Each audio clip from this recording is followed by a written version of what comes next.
আসসালামু আলাইকুম, আমন্ত্রণ জানাচ্ছি জাগো স্পোর্টসে। আপনাদের সাথে আছি আমি সিদ্দিকুর রহমান সিদ। শুরুতেই জানিয়ে দেব আপডেটগুলো।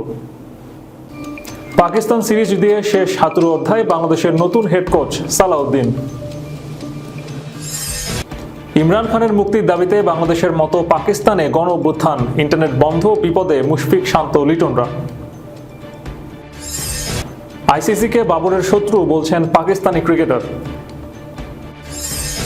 বিসিবি সভাপতির পদ ছাড়বেন পাপন, পরিচালক কি থাকবেন? শুনছিলেন শিরোনাম, এবারে বিস্তারিত। পাকিস্তান সিরিজ দিয়ে শেষ হাতুড়ু অধ্যায়, বাংলাদেশের নতুন হেড কোচ সালাউদ্দিন। তামিমের বিদায় ও হাতুড়ু যে এক সূত্রে গাঁথা সেটা সবার জানা। তামিমকে কিভাবে চাপে ফেলে কাঁদিয়ে হাতুড়ু পরিকল্পনা করে বাদ দিয়েছেন এটা এখন ওপেন সিক্রেট। ওয়ানডে বিশ্বকাপের আগে নিউজিল্যান্ড সিরিজ চলাকালীন রীতিমতো কেঁদে ক্রিকেটকে বিদায় জানান তামিম। একবার ভাবুন কতটা কষ্ট পেলে একজন পেশাদার ক্রিকেটার বা খেলোয়াড় কাঁদতে পারে।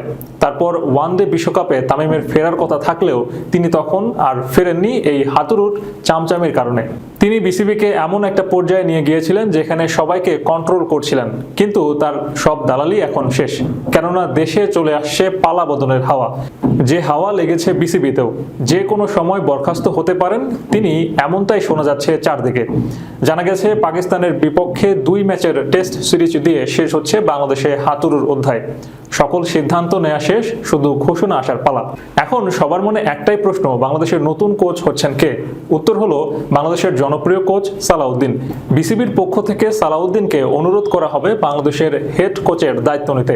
তাই তো তামিমের ফেরার পথে আর কোনো বাধা থাকছে না, কেননা তামিম এই হাতুড়ুর কারণেই অবসর নিয়েছিলেন এবং বাংলাদেশ ক্রিকেট ছেড়েছিলেন। তামিমকে ফেরাতে অল আউট অ্যাকশনে বিসিবি। এর আগে তামিমকে ফেরানোর দায়িত্ব ছিল বিসিবি বস পাপনের। তিনি কথা বলতে চেয়েছিলেন পাপনের সাথে, কিন্তু তিনি তো এখন নাই। তাই তার জায়গাতে বিসিবির যত পরিচালক এবং কর্মকর্তারা আছেন তারা সবাই তামিমকে ফেরানোর প্রক্রিয়া শুরু করে দিয়েছেন। বিসিবির প্রধান নির্বাচক নিজেই কথা বলতে চেয়েছেন তামিমের সাথে। আর যতদূর জানা গেছে তামিম বিসিবির কাছ থেকে ফিটনেস ট্রেনার থেকে শুরু করে অনুশীলনের সকল সুযোগ সুবিধা চেয়েছেন। আর বিসিবি তখনই একজন ক্রিকেটারকে এই সুযোগ সুবিধাগুলো দিয়ে থাকেন যখন তিনি জাতীয় দলের রাডারে থাকেন। তাই তামিমের ফেরাটা শুধু এখন সময়ের ব্যাপার। ইমরান খানের মুক্তির দাবিতে বাংলাদেশের মতো পাকিস্তানে গণ অভ্যুত্থান, ইন্টারনেট বন্ধ, বিপাকে মুশফিক, শান্ত, লিটনরা।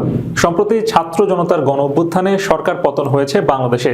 এবার একই ঘটনা ঘটতে চলেছে পাকিস্তানে। দেশটির সাবেক প্রধানমন্ত্রী ও প্রধান বিরোধী দল তেহরিকি ইনসাফের চেয়ারম্যান ইমরান খানের মুক্তির দাবিতে উত্তাল পাকিস্তান।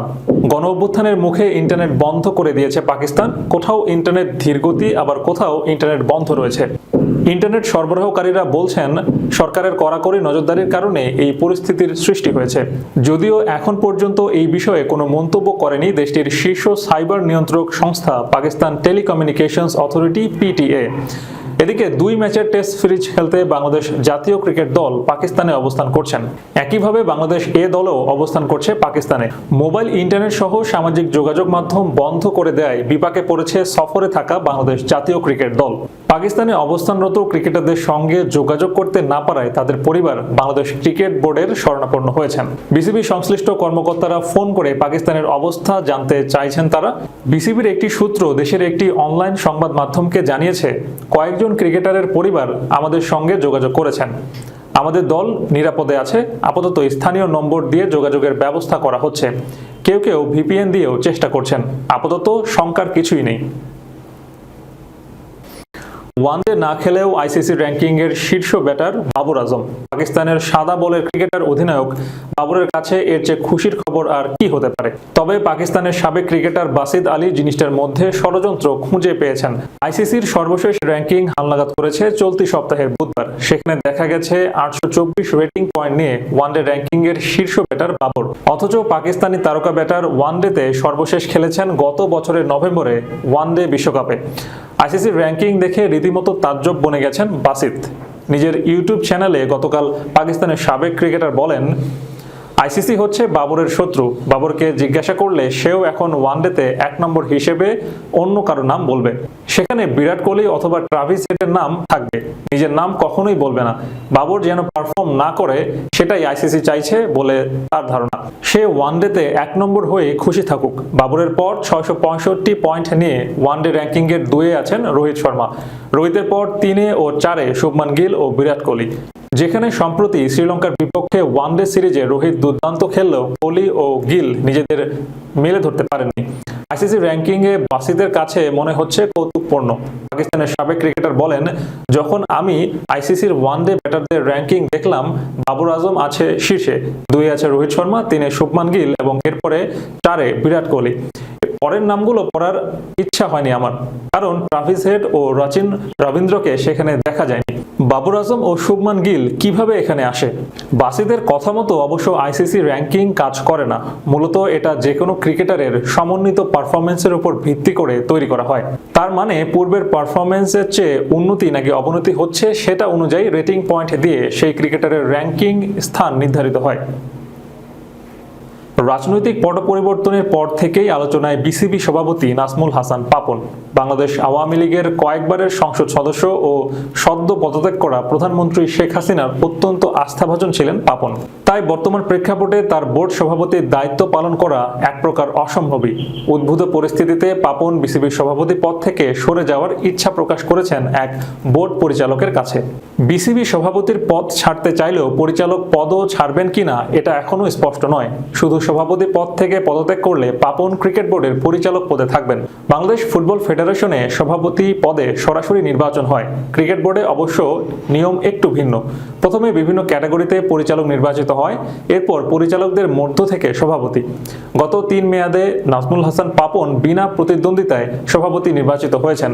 তাই পাপন শুধু সভাপতি পদ থেকে পদত্যাগ করলে পরিচালক হিসেবে বোর্ডে থাকার একটি সম্ভাবনা রয়েছে।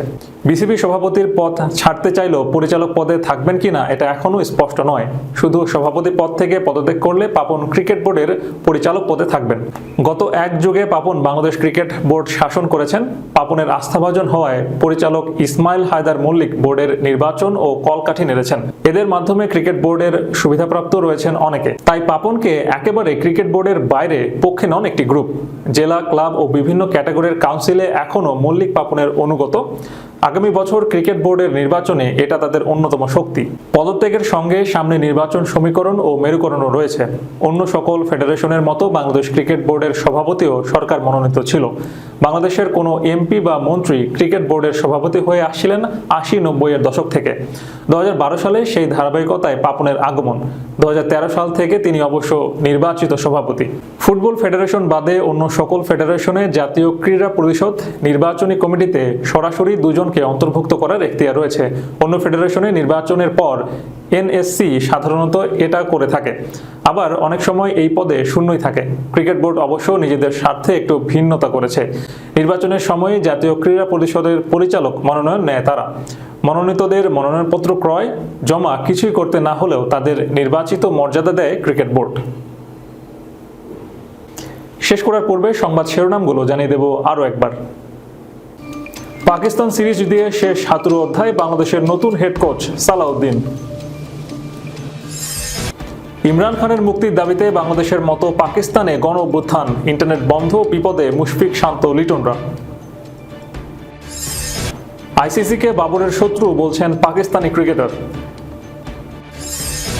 বিসিবি সভাপতির পদ ছাড়বেন পাপন, পরিচালক কি থাকবেন? দর্শক, এই ছিল এখনকার মতো। এতক্ষণ আমাদের সাথে থাকার জন্য ধন্যবাদ সবাইকে। আল্লাহ হাফেজ।